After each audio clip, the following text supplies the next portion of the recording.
राधे राधे। जय श्री कृष्णा। तो आइए आज आप सब सुनेंगे श्री सत्यनारायण भगवान व्रत की कथा, जो कि भक्त प्रत्येक पूर्णिमा तिथि के दिन भगवान सत्यनारायण का पूजन करते हैं और कथा श्रवण करते हैं।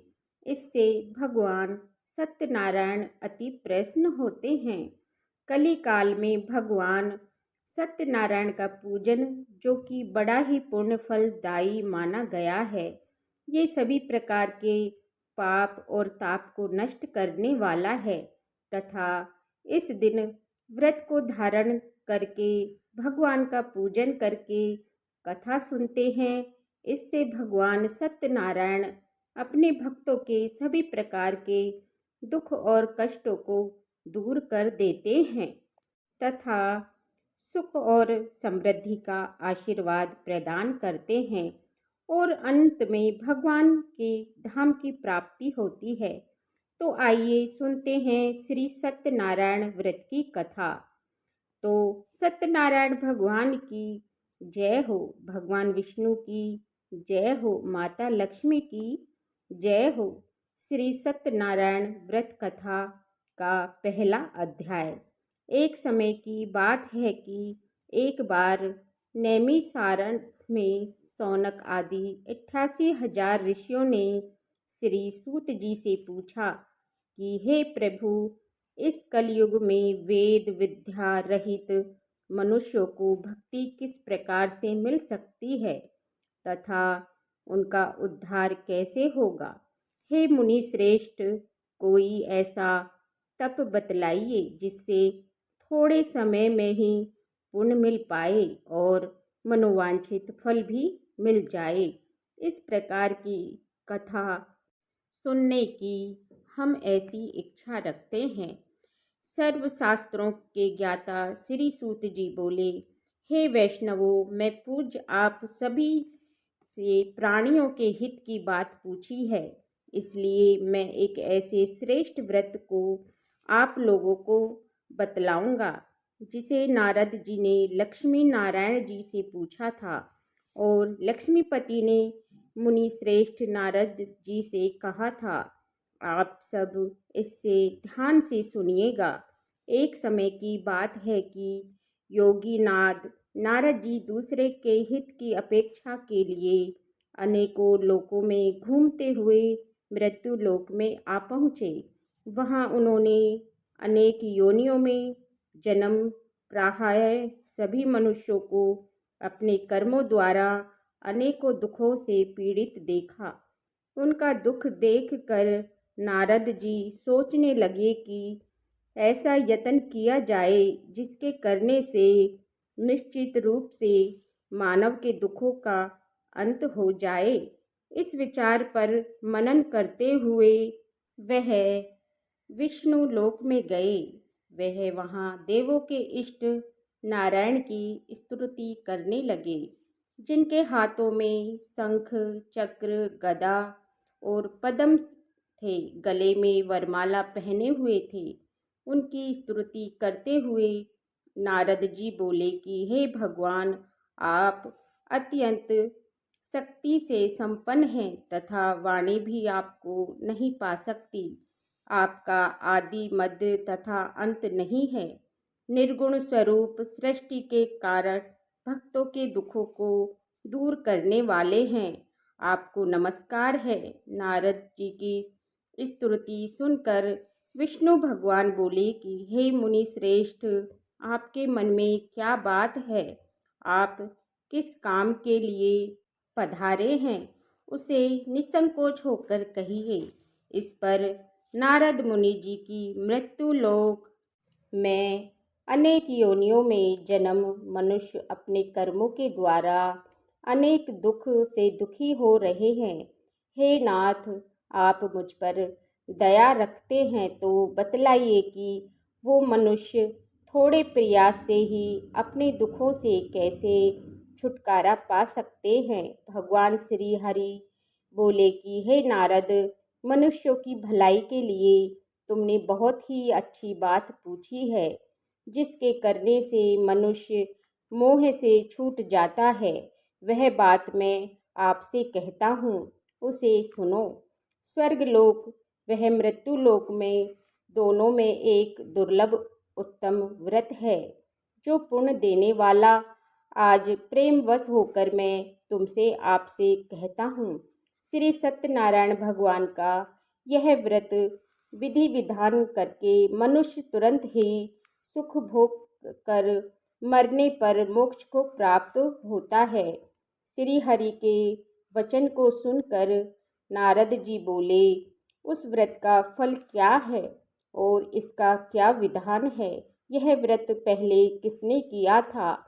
इस व्रत को किस दिन करना चाहिए? सभी को विस्तार से बतलाइएगा। नारद जी की बात सुनकर भगवान श्री हरि बोले, दुख व सुख को दूर करने वाला, यह सभी स्थानों पर विजय दिलाने वाला है। मानवों को भक्ति व श्रद्धा के साथ शाम के समय श्री सत्यनारायण की पूजा धर्मपरायण होकर ब्राह्मणों व बंधुओं के साथ करना चाहिए। भक्ति भाव से नैवेद्य केले का फल, घी, दूध और गेहूं का आटा, संवाले के गेहूं के स्थान पर साटे का आटा लेकर शक्कर तथा गुड़ लेकर के वे सभी भक्ष्य योग पदार्थों को मिलाकर भगवान को भोग लगाएं और ब्राह्मणों सहित बंधु बांधवों को भी भोजन कराएं। उसके बाद स्वयं भोजन करें। भजन कीर्तन के साथ भगवान की भक्ति में लीन हो जाएं। इस तरह से सत्यनारायण भगवान का यह व्रत करने पर मनुष्य की सारी इच्छाएं निश्चित रूप से पूरी होती हैं। इस कलिकाल तथा कलयुग में मृत्युलोक में मोक्ष का यही एक सरल उपाय बताया गया है। इस प्रकार से श्री सत्यनारायण व्रत कथा में पहले अध्याय की कथा पूर्ण हुई। तो बोलिए प्रेम से श्री सत्यनारायण भगवान की जय। इसके बाद हम दूसरे अध्याय की कथा सुनाते हैं। श्री सूत जी बोले कि हे ऋषियों, जिसने पहले समय में इस व्रत को किया था, इसका इतिहास कहता हूँ, ध्यान से सुनो। सुंदर काशीपुरी नगर में एक अत्यंत निर्धन ब्राह्मण रहता था। भूख प्यास से परेशान होकर वह धरती पर घूमता रहता है।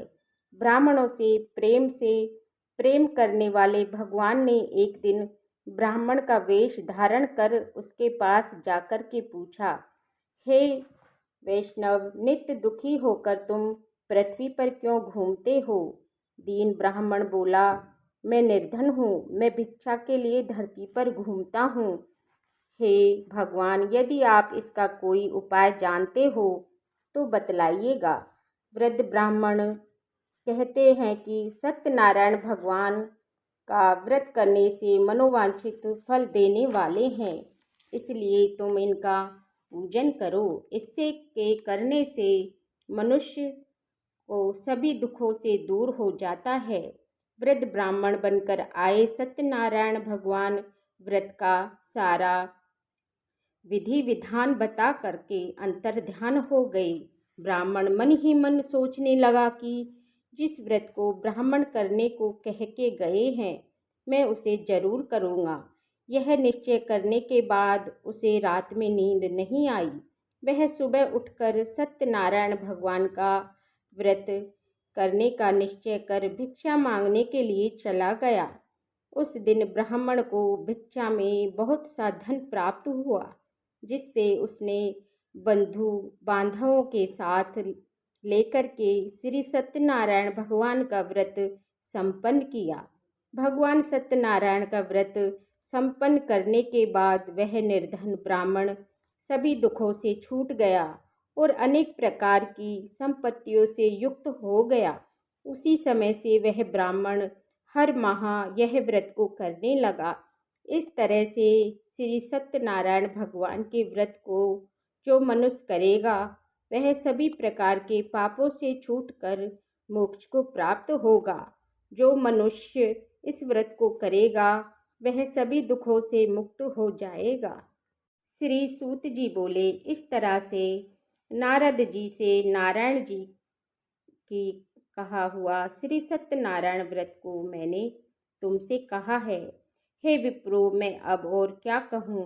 ऋषि बोले कि हे मुनिवर, संसार में उस विप्र से सुनकर और किस किस ने इस व्रत को किया, और हम सब इस बात को सुनना चाहते हैं। इसके लिए हमारे मन में श्रद्धा का भाव है। फिर सूत जी बोले, मुनियों, जिस जिसने इस व्रत को किया है वह सब सुनो। एक समय वही एक विप्र धन व समय के अनुसार अपने बंधु बांधवों के साथ इस व्रत को करने को तैयार हुआ। उस समय वह बूढ़े वेश में लकड़ी बेचने वाला आया और लकड़ियां बाहर रखकर अंदर ब्राह्मण के घर में आया। प्यास से वह दुखी होकर लकड़हारा उसको व्रत करते देखकर विप्र को नमस्कार कर पूछने लगा कि आप यह क्या कर रहे हैं तथा इसके करने से क्या फल मिलेगा, कृपा करके मुझे बताइएगा। ब्राह्मण ने कहा कि सब मनोकामनाओं को पूरा करने वाला यह सत्यनारायण भगवान का व्रत है। इनकी कृपा से ही मेरे घर में धन धान आदि की वृद्धि हुई है। हे विप्र, ये सत्यनारायण व्रत के बारे में जानकर लकड़हारा बहुत प्रसन्न हुआ और चरणामृत लेकर के वह प्रसाद खाने के बाद वह अपने घर को लौटा। लकड़हारे ने अपने मन में संकल्प किया कि आज लकड़ी बेचकर जो धन मिलेगा उससे श्री सत्यनारायण भगवान का उत्तम ये व्रत करूँगा। मन में इस प्रकार विचार करते हुए वह आदमी सिर पर लकड़ियाँ रखकर उस नगर में बेचने गया जहाँ पर धनी लोग रहते थे। उस नगर में अपनी लकड़ियों का दाम पहले से 4 गुना अधिक प्राप्त हुआ। बूढ़ा लकड़हारा प्रसन्नता के साथ केले, शक्कर, घी, दूध, दही और गेहूं का आटा लेकर और सत्यनारायण भगवान के व्रत की अन्य सामग्रियां लेकर के अपने घर गया। वहाँ उसने अपने बंधु बांधवों को बुलाकर विधि विधान से सत्यनारायण भगवान का पूजन और व्रत किया। इस व्रत के प्रभाव से वह बूढ़ा लकड़हारा धन, पुत्र आदि से युक्त होकर संसार के समस्त सुख भोग अंत काल में बैकुंठ धाम को चला गया। इस प्रकार से श्री सत्यनारायण व्रत कथा में दूसरे अध्याय की कथा पूर्ण हुई। तो बोलिए श्री सत्यनारायण भगवान की जय। अब आइए सुनते हैं हम तीसरे अध्याय की कथा। श्री सूत जी बोले कि हे श्रेष्ठ मुनियों, अब आगे की कथा कहता हूँ। पहले के समय में उल्कामुख नाम का एक बुद्धिमान राजा था। वह सत्यव्रता और जितेंद्रिय था। प्रतिदिन दिव्य स्थानों पर जाता और निर्धनों को धन देकर उनके कष्ट दूर करता था। उसकी पत्नी कमल के समान मुख वाली तथा सती साध्वी थी। भद्रशिला नदी के तट पर उन दोनों ने श्री सत्यनारायण भगवान का व्रत किया। उस समय साधु नाम का एक वैश्य आया। उसके पास व्यापार करने के लिए बहुत सा धन भी था। राजा को व्रत करते देखकर वह विनय के साथ पूछने लगा, हे राजन, भक्ति भाव से पूर्ण होकर आप यह क्या कर रहे हैं? मैं सुनने की इच्छा रखता हूँ, तो आप मुझे बतलाइएगा। तो राजा बोला कि हे साधु, अपने बंधु बांधवों के साथ पुत्र आदि की प्राप्ति के लिए ये शक्तिमान श्री सत्यनारायण भगवान का व्रत व पूजन कर रहा हूँ। राजा के वचन सुनकर साधु आदर से बोला कि हे राजन, मुझे इस व्रत का सारा विधि विधान कहिए। आपको कहाँ के अनुसार मैं इस व्रत को करूँगा। मेरी भी संतान नहीं है और इस व्रत को करने से निश्चित ही रूप से मुझे संतान की प्राप्ति होगी। राजा से व्रत का सारा विधि विधान सुनकर व्यापार से निवृत्त हुआ। वह अपने घर को चला गया। साधु वैश्य ने अपनी पत्नी को संतान देने वाले इस व्रत का वर्णन कह सुनाया और कहा, तब मेरी संतान होगी, तब मैं इस व्रत को करूँगा। साधु इस तरह के वचन अपनी पत्नी को लीलावती से कहे। एक दिन लीलावती पति के साथ आनंदित हो सांसारिक धर्म में प्रवृत्त होकर श्री सत्यनारायण भगवान की कृपा से गर्भवती हो गई। 10वें महीने में उसके गर्भ से एक सुंदर कन्या ने जन्म लिया। दिनों दिन वह ऐसे बढ़ने लगी जैसे कि शुक्ल पक्ष को चंद्रमा बढ़ता है। माता पिता ने अपनी कन्या का नाम कलावती रखा। एक दिन लीलावती के मीठे शब्दों में अपने पति को याद दिलाया कि आपने श्री सत्यनारायण भगवान के जिस व्रत को करने का संकल्प लिया था उसे करने का समय आ गया है।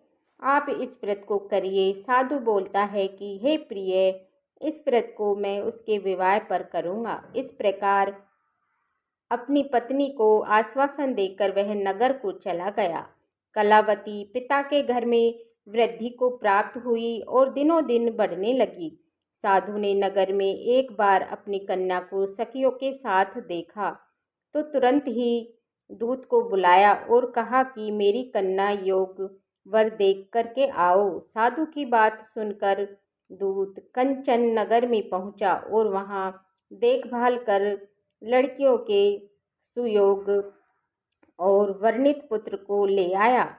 सुयोग लड़के को देखकर साधु ने अपनी बंधु बांधवों को बुलाकर अपनी पुत्री का विवाह कर दिया।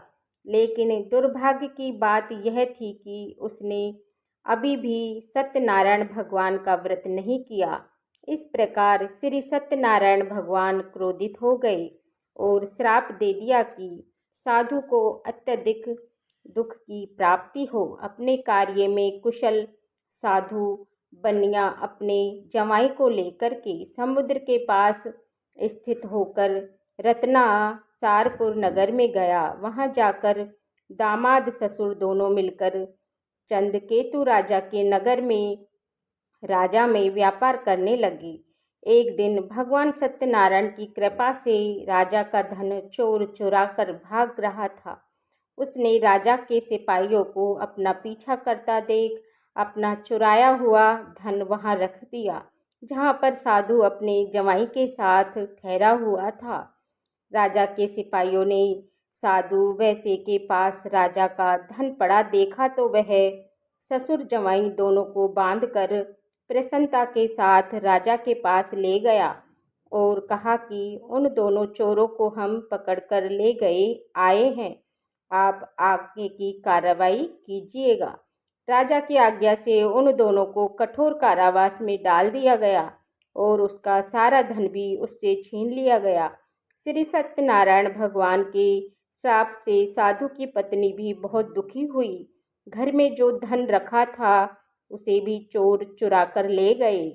शारीरिक तथा मानसिक पीड़ा वह भूख प्यास से अधिक दुखी होकर अन्न की चिंता में कलावती घूमते हुए एक ब्राह्मण के घर में गई और वहां उसने श्री सत्यनारायण भगवान का व्रत होते देखा।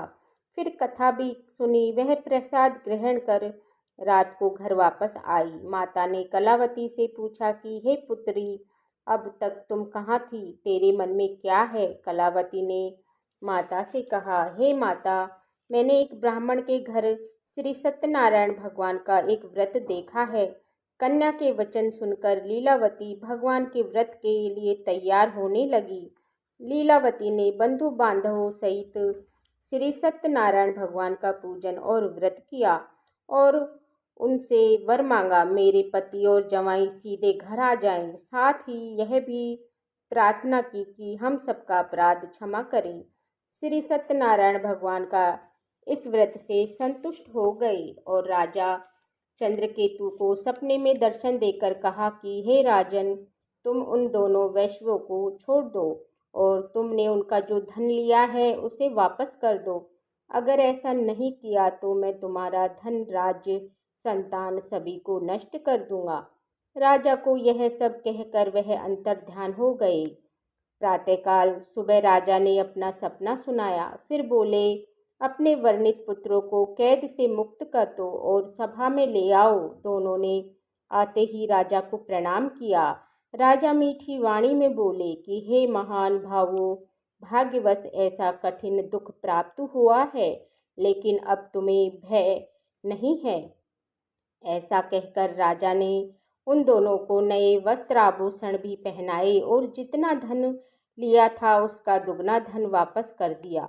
दोनों वैश्व अपने घर को चल दिए। इस प्रकार से श्री सत्यनारायण भगवान की तीसरे अध्याय की कथा पूर्ण हुई। तो बोलिए श्री सत्यनारायण भगवान की जय।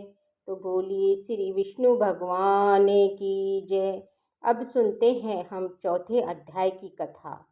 श्री सूत जी बोले, वैसे ने मंगला चाकर अपनी यात्रा आरंभ की और अपने नगर की ओर चल पड़ा। उसके थोड़ी दूर जाने पर एक दंडीकारी श्री सत्यनारायण ने उससे पूछा कि हे साधु, तेरी नाव में क्या है?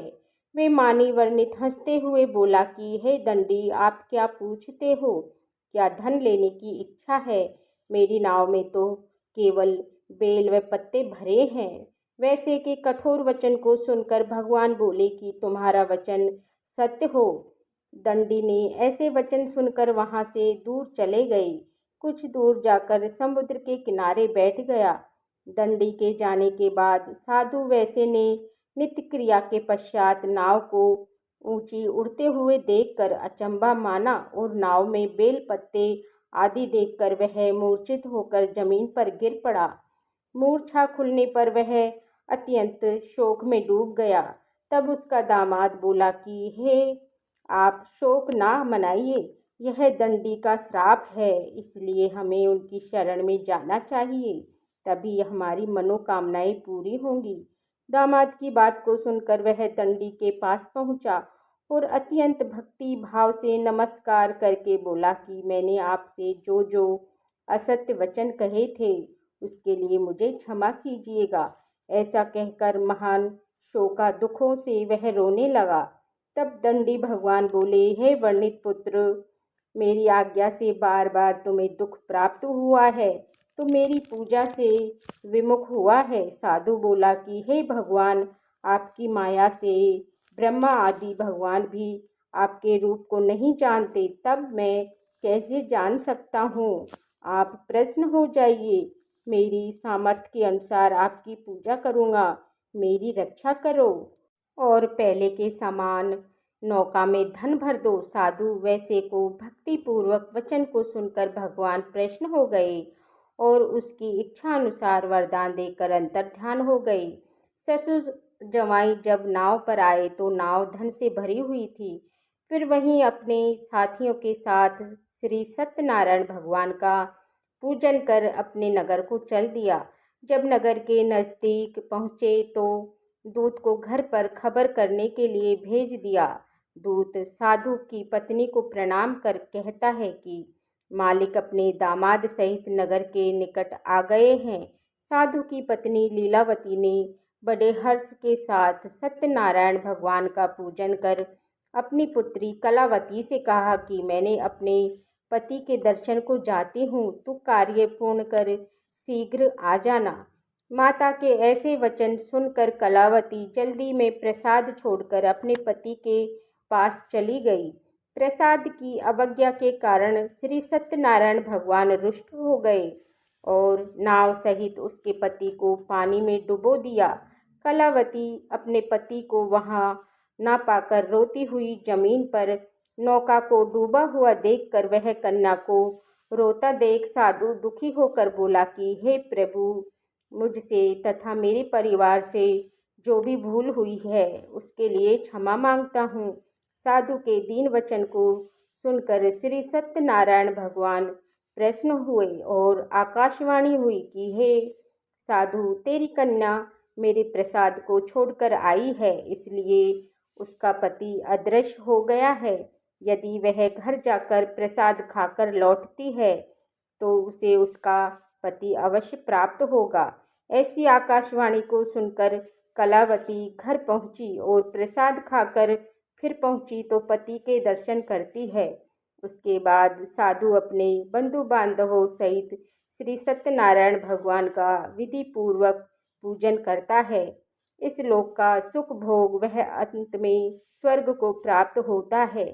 इस प्रकार से श्री सत्यनारायण भगवान कथा के चौथे अध्याय की कथा पूर्ण हुई। तो बोलिए श्री सत्यनारायण भगवान की जय। बोलिए श्री विष्णु भगवान की जय। अब सत्यनारायण भगवान के 5वें अध्याय की कथा। श्री सूत जी बोले कि हे विष्णु, मैं आपको एक कथा सुनाता हूँ, उसे ध्यानपूर्वक सुनो। प्रजापालन में लीन तुंगध्वज नाम का एक राजा था। उसे भी श्री भगवान का प्रसाद त्याग कर बहुत ही दुख प्राप्त किया। एक बार वन में जाकर वन में पशुओं को मारकर वह बड़ई के पेड़ के नीचे आया और वहां उसने ग्वालों को भक्ति भाव से अपने बंधुओं सहित श्री सत्यनारायण भगवान का पूजन करते देखा। अभिमानवश राजा ने उन्हें देख करके पूछा, स्थान पर नहीं गया और ना ही उसने भगवान को नमस्कार किया। ग्वालों ने राजा को प्रसाद दिया, लेकिन उसने वह प्रसाद नहीं खाया और प्रसाद को छोड़कर वह अपने नगर को चला गया। जब वह नगर में पहुंचा तो वहां सब कुछ तहस नहस हुआ पाया। तो वह शीघ्र ही समझ गया कि यह सब भगवान ने किया है। वह दोबारा ग्वालों के पास पहुंचा और विधि पूर्वक पूजा करके प्रसाद खाया तो श्री सत्यनारायण भगवान की कृपा से पहले जैसा सब कुछ अच्छा हो गया और दीर्घ काल तक सुख भोगने के बाद मरणोपरांत उसे स्वर्गलोक की प्राप्ति हुई। जो मनुष्य श्रद्धापूर्वक इस व्रत को करेगा तो भगवान सत्यनारायण की अनुकंपा से उसे धन धान की प्राप्ति होगी। निर्धन धनी हो जाता है और अभय मुक्त हो जीवन जीता है। संतानहीन मनुष्य को संतान सुख प्राप्त होता है और सारे मनोरथ पूर्ण होने पर मनुष्य अंतिम काल में वैकुंठ को जाता है। सूत जी बोले, जिन्होंने पहले इस व्रत को किया है, अब उसे दूसरे जन्म की कथा कहता हूँ। वृद्ध सदानंद ब्राह्मण ने सुदामा का जन्म लेकर मोक्ष की प्राप्ति की। लकड़हारे अगले जन्म में निषाद बनकर मोक्ष को प्राप्त किया। उल्का मुख नाम का राजा दशरथ होकर वैकुंठ को गए। साधु नाम के वैसे ने मोरध्वज बनकर अपने पुत्र को आरे से चीर कर मोक्ष को पाया। महाराज तुंगध्वज ने स्वयंभू होकर भगवान के भक्त होकर के मोक्ष को प्राप्त किया। इस प्रकार से श्री सत्यनारायण व्रत कथा में 5वें अध्याय की कथा पूर्ण हुई। तो बोलिए श्री सत्यनारायण भगवान की जय। बोलिए श्री विष्णु भगवान की जय। माता लक्ष्मी की जय। सर्व देवी देवताओं की जय। इसी प्रकार से जो भक्त सच्ची श्रद्धा के साथ नियम और निष्ठा के साथ भगवान श्री सत्यनारायण भगवान पूजन करते हैं, व्रत रखते हैं, कथा सुनते हैं, तो भगवान सत्यनारायण की कृपा से उनके सभी दुख व कष्ट दूर हो जाते हैं तथा सभी प्रकार के सुख और समृद्धि की प्राप्ति होती है। तो आशा करती हूँ कि ये कथा आपको अच्छी लगी होगी।